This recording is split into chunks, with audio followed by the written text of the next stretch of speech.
All right, we're here today to talk about foam rolling, one of our favorite things. Yay! If you haven't done foam rolling before, you gotta try it, okay? Really, really helps the body. The whole purpose is fascia.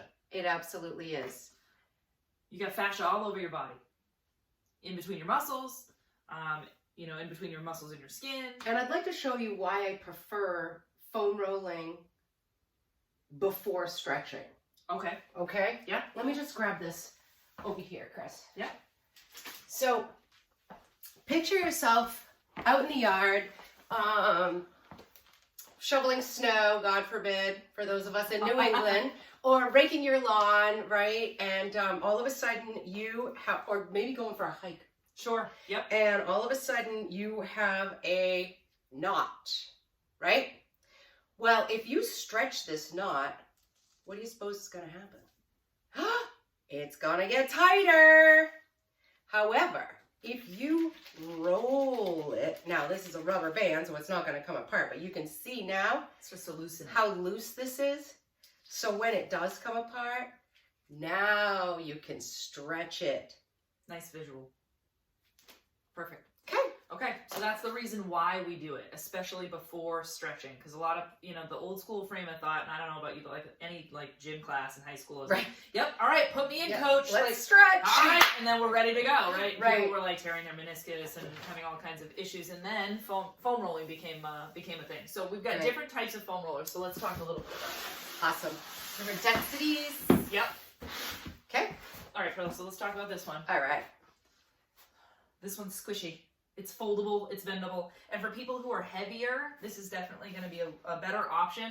And then we have the medium density, which this one's not as bendable. It's got a little bit more give. It's a little bit squishier, but not as much. And then the goal, right, is for everybody to get to this super dense one that's got no give, because that's where you're going to get the most benefit. Now, when people start foam rolling, they're like, ooh, it hurts. And you know what? It is uncomfortable at the beginning, which is why we have the different densities. And the goal is to get yourself to the black density. However, the pain goes away, the discomfort, the uncomfortableness, it ends. Yeah, it does go The away. more you foam roll, the more pliable your fascia is. Yeah. Yeah, so sometimes, for example, people will get on the foam roller and then you'll see them go and hold their breath and tense up. So we're going to go over some different ways that you can help kind of relax into the foam roller and, keep in mind the different densities when you're purchasing your foam roller. And breathing is crucial when you're foam rolling. Oh, do you think maybe we should use the gray one so they can see that? Sure. Yeah, today, the goal is the black one so that you can see against the dark background. We'll use the gray one today. Great. Okay. Now, you're going to replay this video and rewatch it, pause and follow along and that sort of thing. So we're going to go over a lot of different things here fairly quickly. So just know that you're going to want to spend at least 15 minutes foam rolling, at the minimum. Minimum. 15 minutes. And if you do 15 minutes, do it several times a day. Yeah. So the first thing I do when I sit on a foam roller is work my glute maximus back and forth. I also like to take a little pressure off and kind of get down into the top upper part of your bum. That looks like it feels good. It feels so good and it takes so much pressure off your low back. Yeah. Really it's not even on my back as I am, just the top part of my bum. Yeah. She's kind of right here. Yeah, and it just takes a lot of pressure off. Yeah, so she's not on her low back, right? Right. She's right below that kind of top of her glutes. All right, and then we're going to sit back up straight. Mm-hmm. We're going to cross one leg over the top, and then I'm going to lean on this hand, and I'm going to put my knee that's up, I'm going to point that towards the floor. Yep. So that I can get into the side, my glute minimus. Talk about the breath here, Chris. Yeah, so you want to make sure that when you're doing this, because sometimes this can be really intense, and P.S., this is really great if you have sciatica issues, because this is where all that wiring comes together and shoots down your leg. So if you've got sciatica, this is a really great move for you.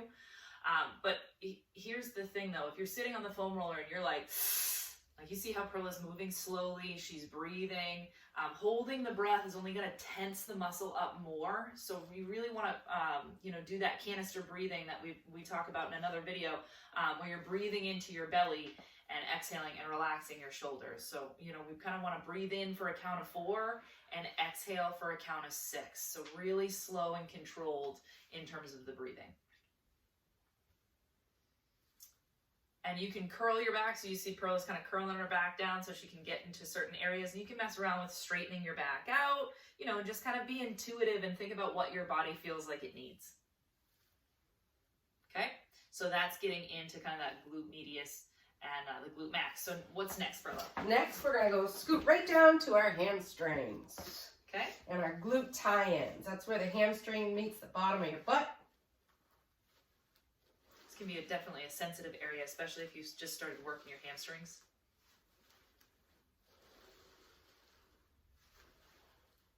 Okay, and then what's next? And then we'll scoot right down to our calves. We don't really foam roll the back side of your knees just because there's a lot of wiring in there and there isn't much meat. So we're just doing above and below the knee. But we're getting pretty close. And so she's just, so you can go back and forth with the foam roller. You'll see she's going to point her toes out. She's going to point her toes in. We're going to go back and forth. She's lifting her butt up off the floor. If this is too intense for your wrists, because let's face it, this does require stamina for your wrists, you can also just sit your butt down and roll it back and forth like this. Okay? And if you're wanting to get more out of this, you're not feeling it enough when you're with both legs down, you can actually put your heel on top of one toe and just do one calf at a time. You just want to make sure that you're turning it so that you're getting all sides. Yep, definitely more intense, but it feels really good. We got to do both sides to keep it even. All right. All right, so that's kind of everything in the low part of the body, in the back anyway. So we're going to move on to the back. Sure. We're getting into our back. I'm going to have you sit in front of the foam roller, and I'm going to put your elbows right on that foam roller, okay? And you're going to put the foam roller the same place where you could imagine your bathing suit top going or your bra strap going. And yes, boys, you know where that is.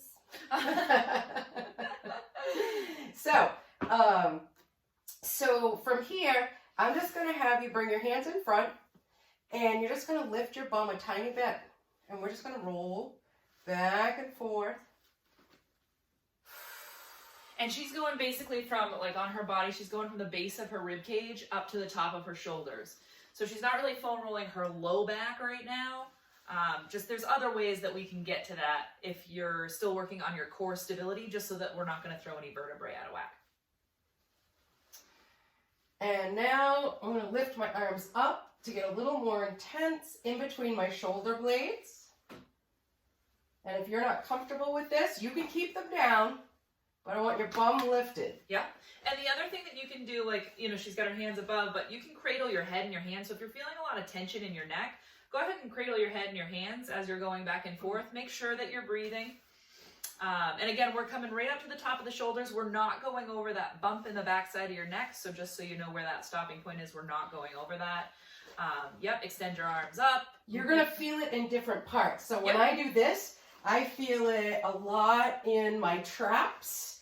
When I put my hands here, now I feel it in my shoulder blades. Yeah. And then you can take it a step further, bring your elbows in if you want. So, yeah. That's going to get a different part because it kind of opens up like where the top part of your trap is, kind of like right wherever. This is kind of getting into all the different parts where a lot of people say, oh, I hold all my stress here. Right. Right? Just kind of all of that area in and around the shoulder blades. So if you have any shoulder issues, this is really good. And what I do is I want your hand right up straight. We're going to lie back on this foam roller, but you can see that about like right underneath my armpit, and I'm just going to kind of roll back and forth. You're going to hit some of those rotator cuff muscles, your infraspinatus. Oh, it feels so good. Yeah, because this is an area where like in the backside of your shoulder and your armpit, people don't realize like how many muscles actually interconnect back there. And a lot can go awry if things get too tight over time. Right? Stuff's going to start to wear and tear, and, you know, you're getting popping and clicking and all that sort. You know, people are having to have surgery because their shoulder's been out of position for so many years, and this can help. And oftentimes when you have pain in the front, it's actually radiating from issues in the back. Now, here's the other piece. We want to really get into this lat because a lot of your shoulder is connected to that, and oftentimes if you have restricted movement, it can be because your lats are too tight. So we're just gonna, I'm actually gonna cross my legs. I'm just gonna lift up my bum up a little bit off the floor so I can get into that lat. Now, like Coach was saying, I foam roll all the time. You may need to sit down and do this, and that's okay. And sometimes, like, if it's so intense, like, to step it back even further, like, if it's too intense, you can just lay over the foam roller. Right. You can rest your elbow on the ground to fight some gravity if you need to, right? And to just lay there and to breathe. Because sometimes that can be too intense for people, you know? Yeah. And then while we're here, talking about the shoulder, let's flip over and get some of the pec. Now, I know oftentimes we'll use a lacrosse ball, and we'll talk about that in a minute. But when you're here, you can lie and really get the front part of that shoulder. Because again, there's a lot of things that connect up in the front, right?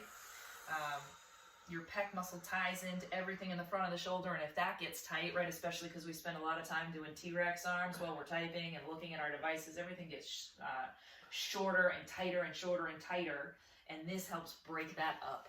Your bicep tendon, all that.